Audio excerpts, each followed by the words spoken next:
We are coming to you live from the History Department. So again, this is the Faculty of Arts Day at March Break at Ryerson, our open house. We've talked to philosophy earlier. You saw a live stream from someone from our sociology department, and now we're here with philosophy. We're here with a current student who knows all about the program. So enough with me. I'll have him introduce himself.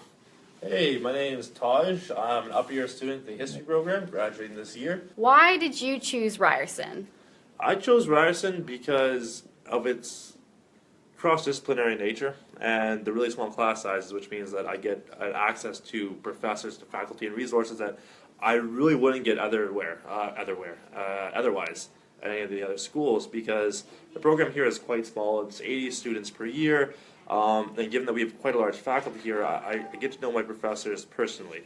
And the cross-disciplinary nature means that I can bring in everything that I learned from around the school into the program, and I can really change the way I look at history as a result of that. So I'm really interested in science, and so a lot of the papers that I've worked on, a lot of the classes I've been in, the essays I've written have been on science. And one thing that it has allowed me to do is kind of take a interesting new approach to history. And given that I have an unrestricted access to all the profs here, I can always go talk to them and get help from them and get their input on exactly what I'm doing, and always work to make it a little bit better and pursue things that I'm really, really interested in on a fundamental level, yeah. So what would you say makes Ryerson's history program unique?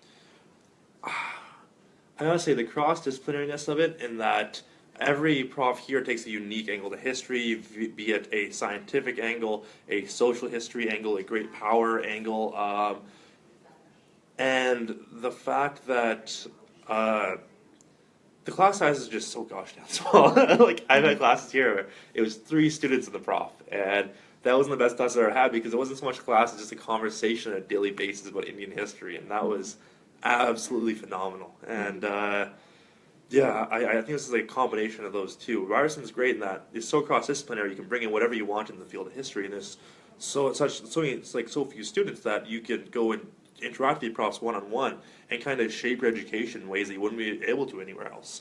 You can really adapt the program to what you want to do and change it to be what you want it to be, with no real restrictions on that. At first, it's kind of terrifying because there's not a lot of rules, but at the same time, like, it gives you options you wouldn't really get in a lot of the places, and it's pretty exciting.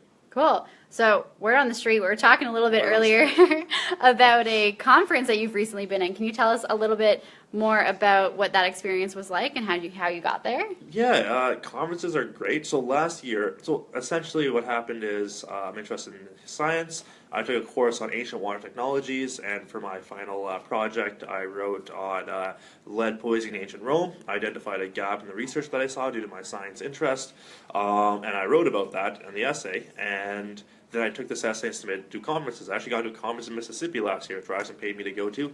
Greatest time ever. Mississippi is awesome. And then I took that paper and then I adapted it to the 20th century to look at environmental lead poisoning and leaded gasoline and the Environmental Protection Agency and its creation. And I wrote a paper on that. I submitted that to conferences. I just got into a conference in Nipissing, so I'll be going to that soon.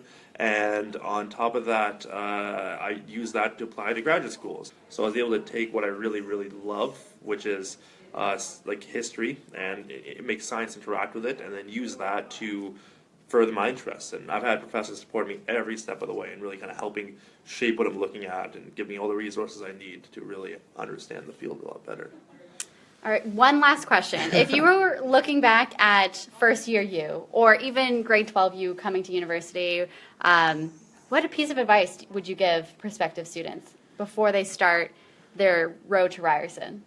I would definitely tell them to really look into the school and just do a little bit of reading. You know, pick up a book or two in a field that you're interested in, give it a read over, and kind of just get an understanding of exactly how that book is influenced by certain things, the kind of approaches it uses to discuss the things that it discusses, and just the kind of writing styles that the author uses. I think that if you pick up a book on history, and like history books are very interesting, then you can kind of gain a better understanding of the field and gain a lot more knowledge on the field before you even start, which will be crucial when you get here.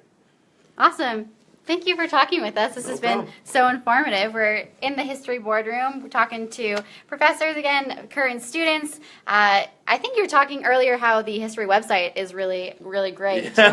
It has a lot of information. So if you have more questions or if you want to hear a little bit more about the programs and the courses that he was talking about, check out the history website here at Ryerson. And thanks for tuning in.